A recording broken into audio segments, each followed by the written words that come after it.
Shalom para wanita cakap, bijak, dan berdampak yang dikasihi Tuhan. Kita bersyukur kita boleh bertemu kembali pada kesempatan sore hari ini.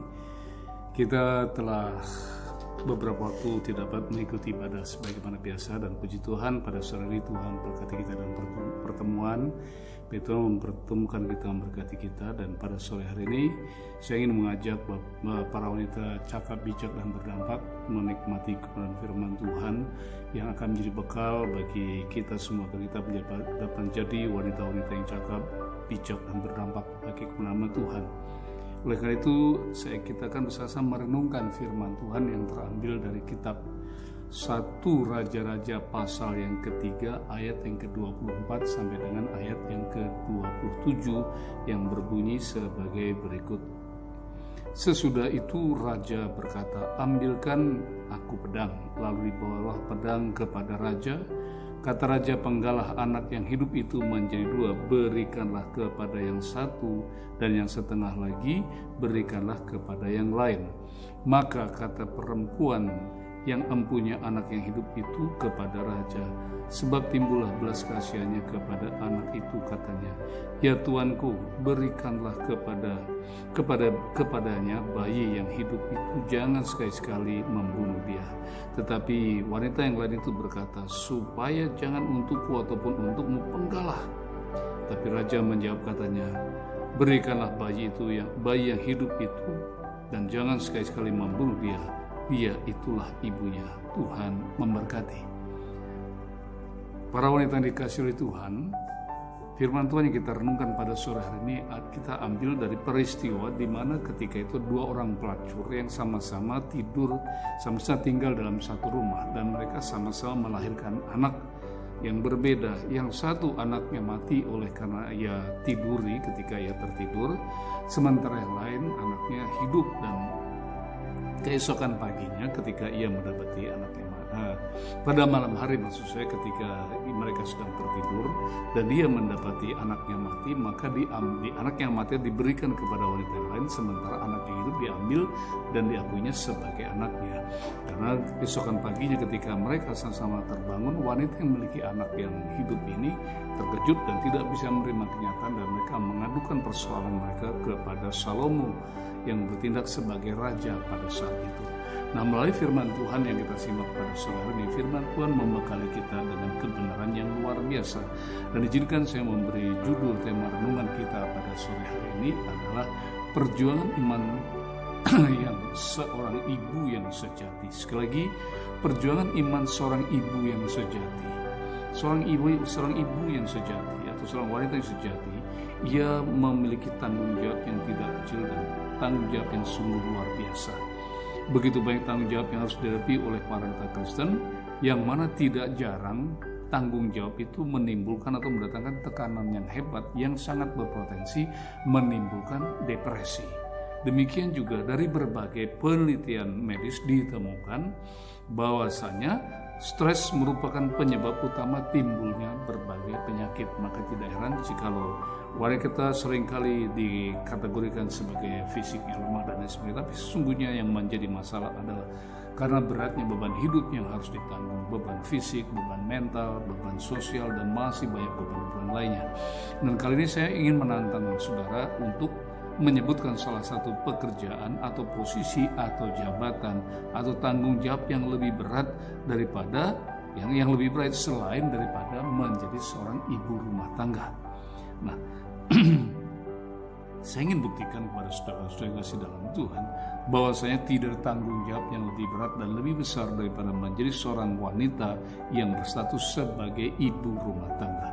Namun di sisi lain kita juga melihat tidak sedikit, bahkan banyak wanita yang berhasil dan sukses secara cemerlang. Untuk itu ada beberapa kunci keberhasilan, kunci kesuksesan yang wajib dipegang dan wajib dimiliki oleh wanita yang bijak, yang cakap, dan berdampak bagi kemuliaan nama Tuhan.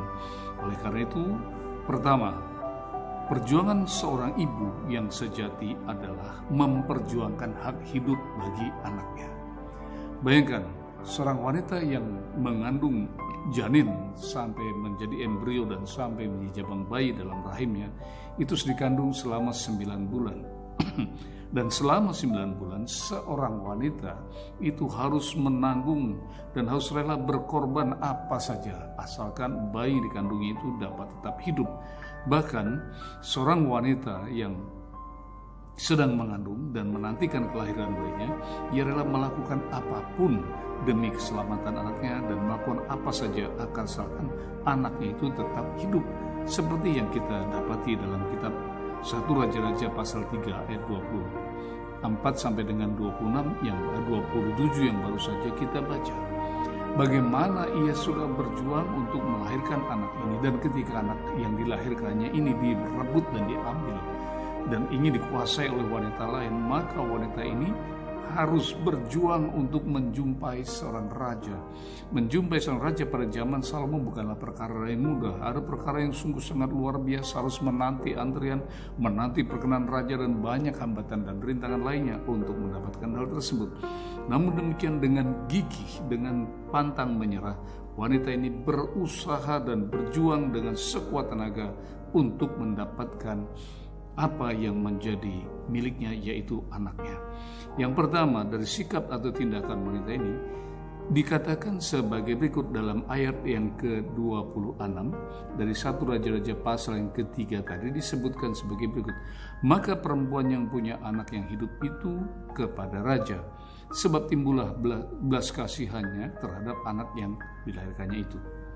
Ya Tuanku, berikanlah bayi yang hidup itu, jangan sekali-sekali membunuh dia.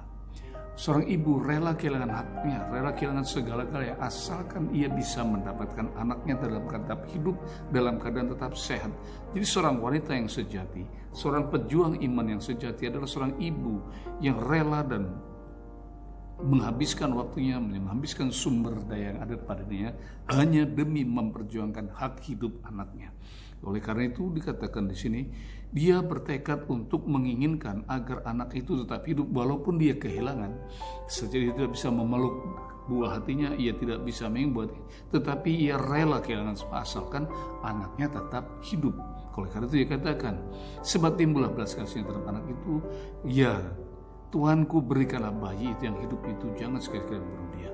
Bayangkan, rela menanggung beban dan rasa sakit yang luar biasa, bahkan menyambung nyawa ketika melahirkan bayi yang dikandungnya. Demi keselamatan, demi masa depan buah hatinya, ia rela menanggung segala-galanya.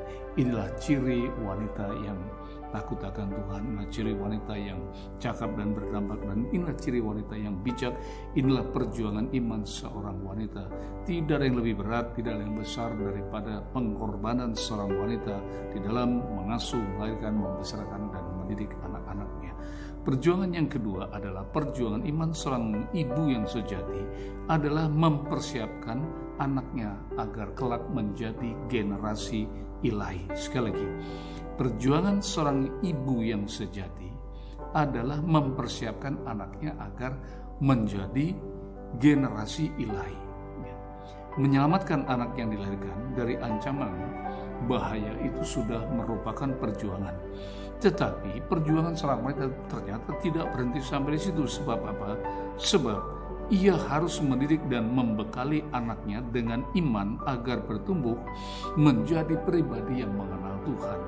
Ketika dia sudah mengenal Tuhan, dia harus bertumbuh menjadi pribadi yang mengasihi Tuhan, yang mencintai Tuhan dan hidup di dalam kebenaran. Oleh karena itu, izinkan saya memberi sebuah ilustrasi yang saya ambil dari kitab Hakim-Hakim pasal yang ke-13 ayat yang ke-7.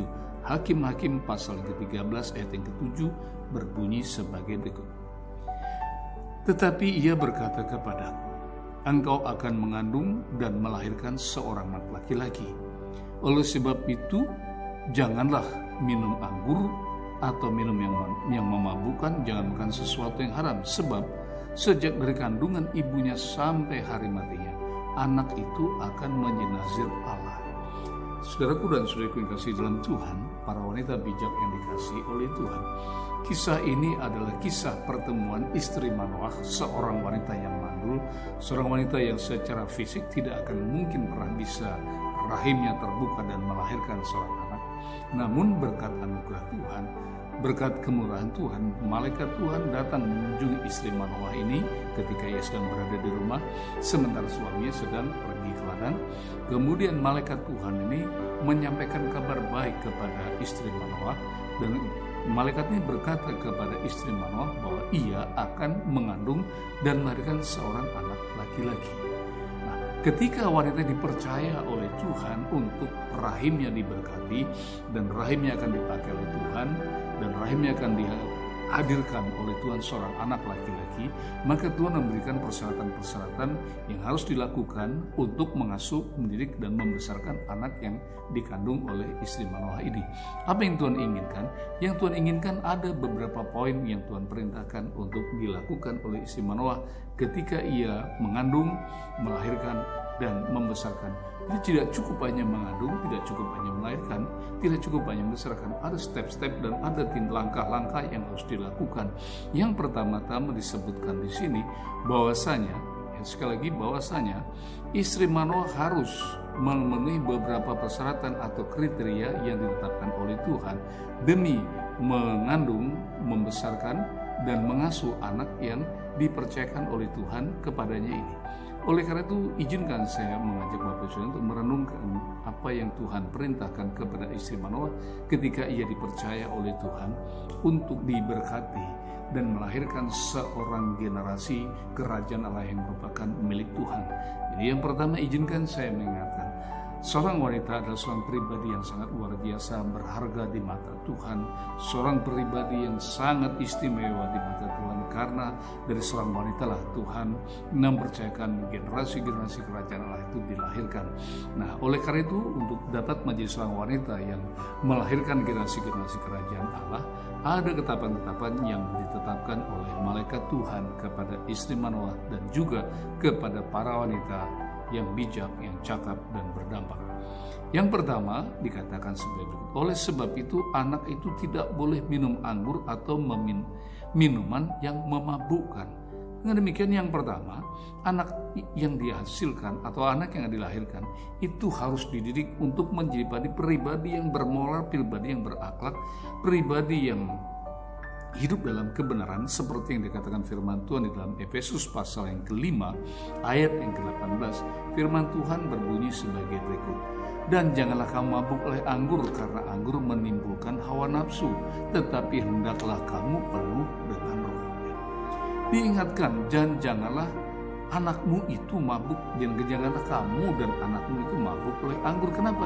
Karena anggur itu menimbulkan hawa nafsu, dan tetapi hendaklah kamu penuh dengan Roh.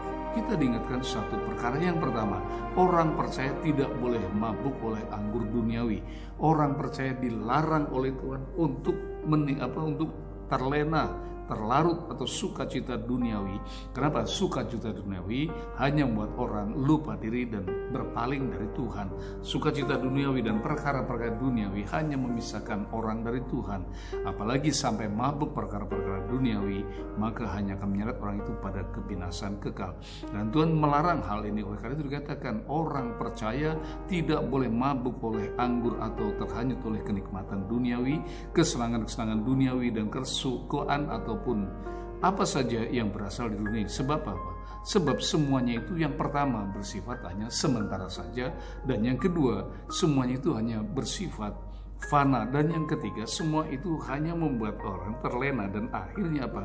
Lupa diri, dan akhirnya ia lupa kepada Tuhan. Tetapi kekristenan yang sejati adalah kehidupan yang penuh dan dipimpin oleh Roh Kudus, kehidupan yang diarahkan oleh Roh Kudus, kehidupan yang dibimbing oleh Roh Kudus, kehidupan yang diberkati oleh Roh Kudus, dan kehidupan yang dituntun oleh Roh Kudus adalah bukan kehidupan yang mengikuti kata hati sendiri. Dengan demikian, seorang wanita yang cakap, seorang wanita yang bijak, dan wanita yang berdampak adalah seorang wanita yang tidak larut dalam kenikmatan duniawi, tetapi seorang wanita yang cakap dan bijak adalah seorang wanita yang hidupnya dipimpin oleh Roh Kudus, dituntun oleh Roh Kudus, dan senantiasa hidup bergaul intim dengan Tuhan. Ia gemar berdoa, gemar merenungkan firman Tuhan, ia senang berbuat baik, ia senang melakukan apa yang menyenangkan hati Tuhan, sehingga pikirannya dituntun oleh Roh Kudus, tindakannya dituntun Roh Kudus, perkataan dituntun Roh Kudus, dan segala sesuatu yang diperbuatnya adalah dipimpin dan dikuasai oleh Roh Kudus, sehingga olehnya hidupnya benar-benar sepenuhnya hanya untuk kemuliaan Tuhan.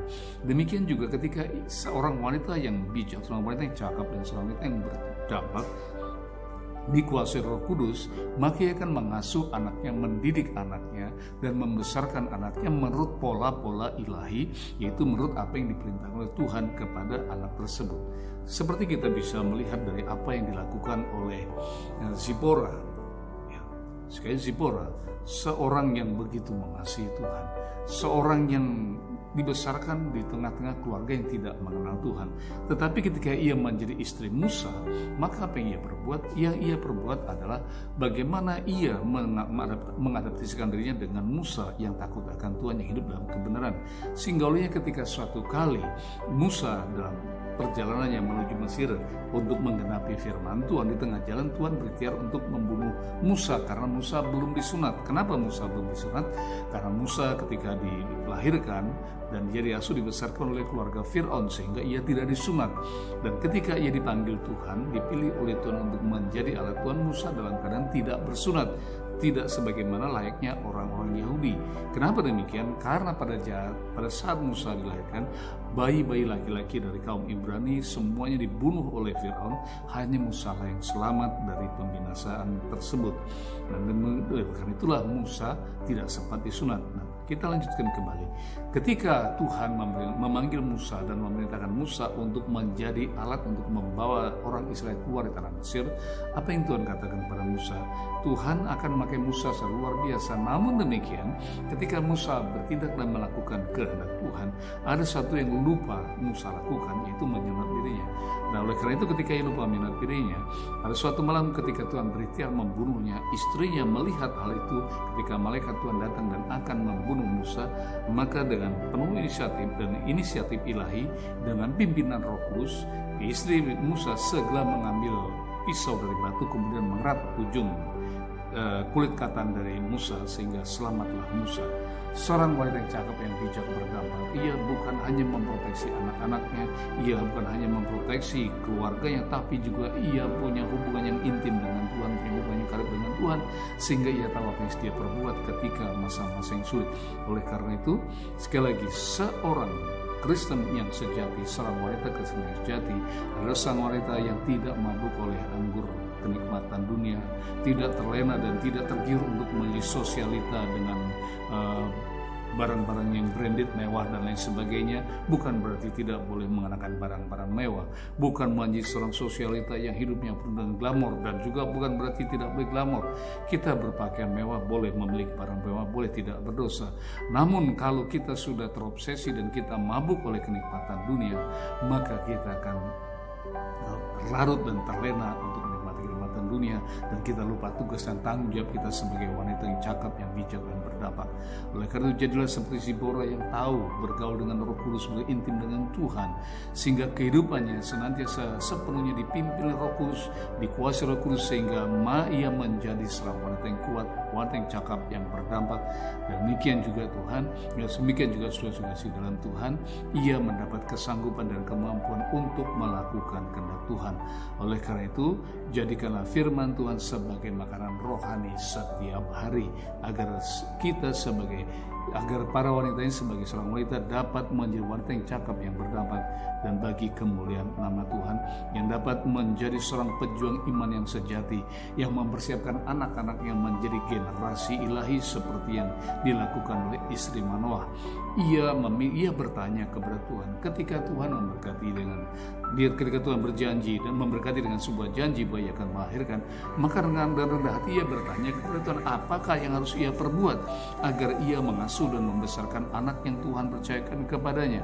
Izinkan saya bacakan kembali kitab Hakim-Hakim pasal yang 13 ayat 7. Wanita ini bertanya kepada malaikat, dan malaikat memberi petunjuk, engkau akan mengandung dan melahirkan anak laki-laki. Oleh sebab itu janganlah minum anggur atau minuman yang memabukkan, janganlah makan sesuatu yang haram, sebab sejak kandungan ibunya sampai pada hari matinya anak ini akan menjadi nasir bagi Allah.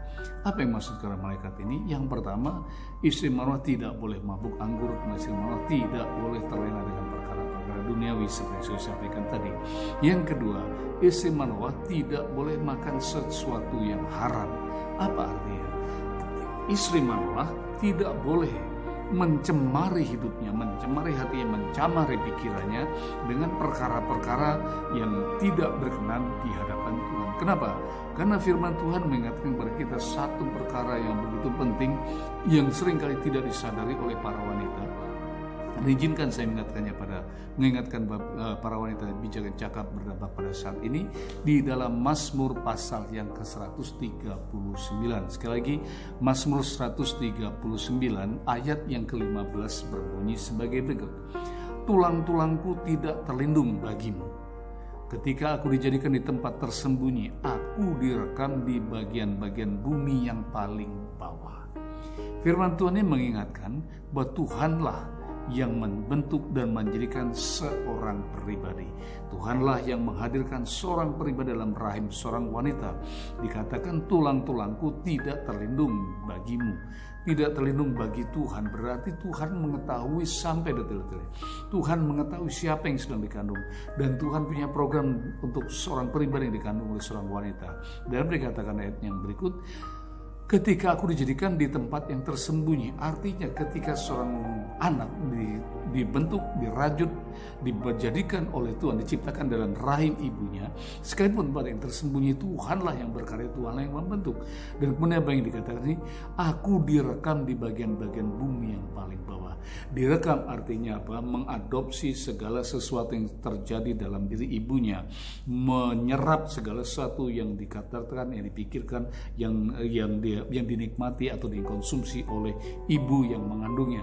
Dengan demikian, firman Tuhan ini mengingatkan kepada kita satu perkara penting, seperti yang dikatakan oleh malaikat kepada istri Manoah, bahwa istri Manoah tidak boleh makan sesuatu yang haram, istri Manoah tidak boleh mengkonsumsi sesuatu yang tidak benar, tidak kudus, tidak berkenan di hadapan Tuhan. Oleh karena itu, yang dimaksud bukan hanya mulutnya saja tidak boleh makan sesuatu, tetapi juga ia tidak boleh memasukkan ide-ide, pemikiran-pemikiran yang duniawi. Kenapa? Apapun yang dipikirkan oleh seorang wanita yang sedang mengandung, itu akan direkam oleh bayi yang dikandungnya. Demikian juga apapun yang dilakukan oleh seorang wanita ketika sedang mengandung, semua aktivitasnya itu akan berdampak secara langsung kepada anak-anak yang dikandungnya. Oleh karena itu, izinkan saya memberikan sebuah kesaksian.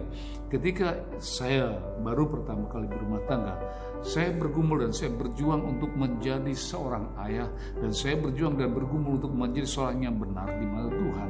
Walaupun perjuangan itu sia-sia, karena saya dibenarkan bukan oleh karena usaha saya, tapi saya dibenarkan oleh karena kemurahan Tuhan. Maka yang terjadi adalah Tuhan menuntun dan membimbing kepada saya untuk memberikan kepada istri saya pengertian surgawi, pengertian ilahi.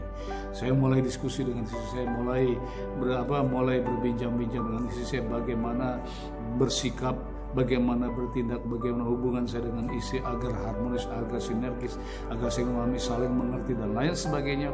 Kemudian saya sampai pada satu kesimpulan, Tuhan bimbing kami agar mendidik anak ini sejak di dalam kandungan. Apa yang kami perbuat adalah saya dan istri sepakat untuk gemar membaca firman Tuhan dan menasihati bayi yang dikandung dalam kandung rahim istri saya dengan firman Tuhan. Jadi meskipun dia belum mengerti, belum mendengar, jangankan melihat, mendengar pun belum tahu dan wujudnya pun belum ada, tapi kami sudah mendisiplinkan anak dalam kandungan istri saya dengan firman Tuhan. Istri saya seringkali mengajak anak ini diskusi dengan firman Tuhan, mendengarkan puji-pujian firman Tuhan, dan puji Tuhan, saya diberkati dengan anak yang sudah semua bisa laksikan dan bisa lihat bagaimana pertumbuhan baik Adit Hendra maupun yang Gloria yang sudah tidak ada.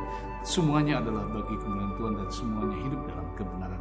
Tentu saja semua itulah hasil perjuangan iman seorang wanita yang tahu bagaimana mempersiapkan generasi kerajaan Allah, generasi ilahi yang berkenan di hadapan Tuhan. Oleh karena itu sejak di dalam kandungan, anak ini tidak boleh dijejali, tidak boleh mengkonsumsi apapun yang haram.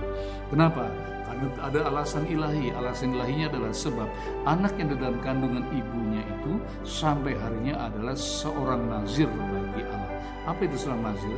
Nazir bagi Allah ini terjemahkan dari bahasa Ibrani yang bernama nazar.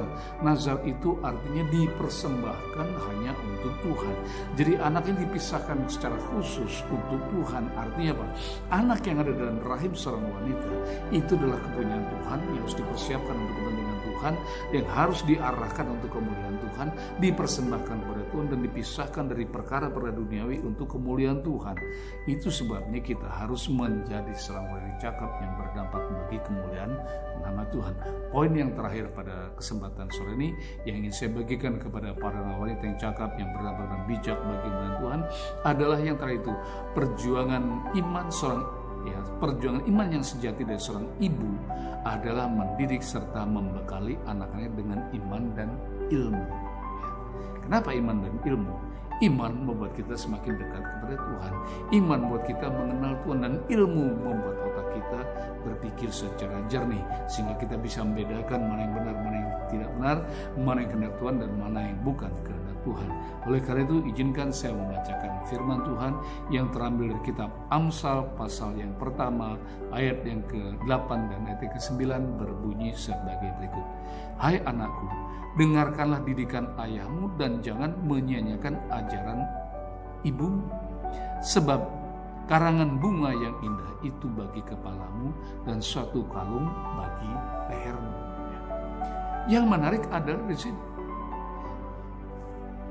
penulis kitab Amsal memberikan nasihat. Hai anak-anakku, dengarkanlah didikan ayahmu.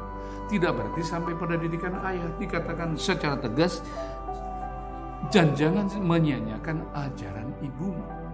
Dengan demikian di sini seorang ibu memiliki peran yang sangat penting akan masa depan sebuah generasi. Peran seorang wanita memiliki andil yang sangat luar biasa di dalam menuntun, menentukan, dan mengarahkan seorang generasi yang dipersiapkan bagi kemuliaan Tuhan.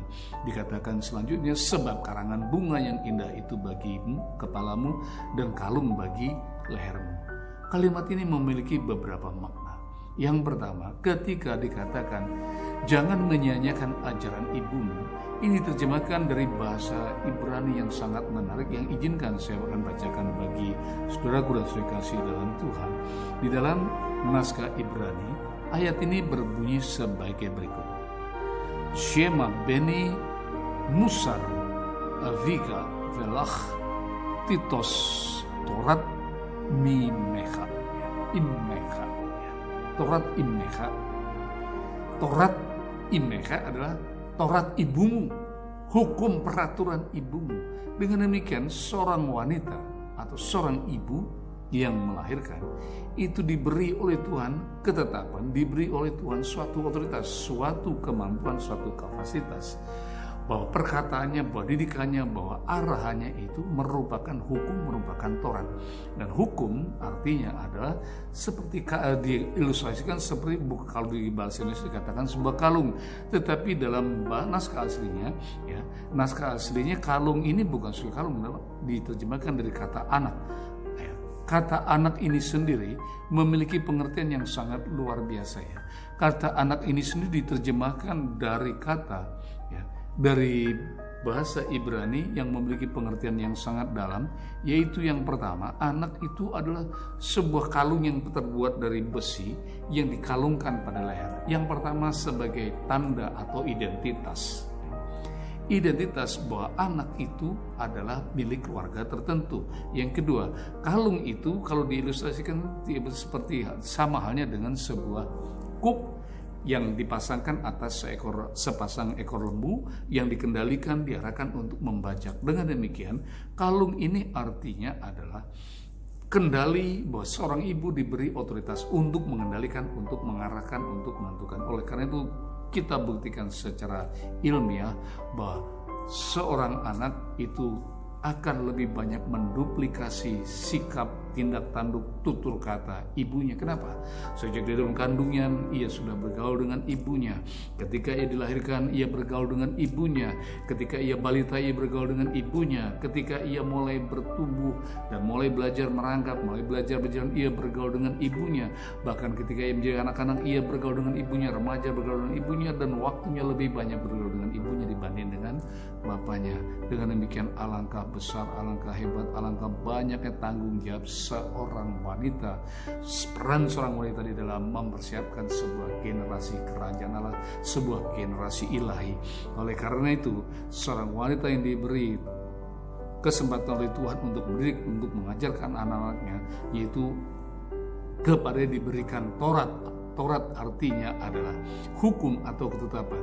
Dengan demikian, apa yang diajarkan, apa yang diarahkan, apa yang ditentukan seorang ibu, itu akan menjadi kompas, akan jadi petunjuk bagi seorang anak. Dan anak itu akan bertumbuh, anak itu akan berhidup, dan anak itu akan selain mengadopsi, anaknya juga akan menjadikan apapun yang diajarkan oleh ibunya sebagai pedoman dalam hidupnya. Kita semua memiliki pengalaman dalam hidup kita dengan mama kita. Kita selalu teringat dan selalu teringat kata-kata mama kita ketika mama kita mengatakan jangan begini, jangan begitu, jangan kesana, jangan kesini, bergaul harus begini, harus begitu, makan ini, makan itu, dan selanjutnya. Semua itu akhirnya apa? Menjadi pola hidup kita. Bahkan seperti yang istilah yang sederhana atau pengalaman yang sangat kita alami adalah bahasa ibu. Apa yang maksud dengan bahasa ibu?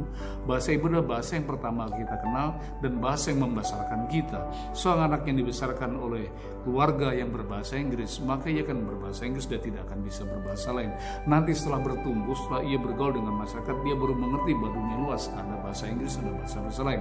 Demikian juga seorang anak yang telah dibesarkan, diasuh dengan bahasa Indonesia atau dengan bahasa Jawa, dengan bahasa apapun, maka anak itu akan lidahnya terfokus atau terkonsentrasi, atau lidahnya akan fasih dengan bahasa-bahasa yang diajarkan oleh ibunya atau bahasa keluarganya.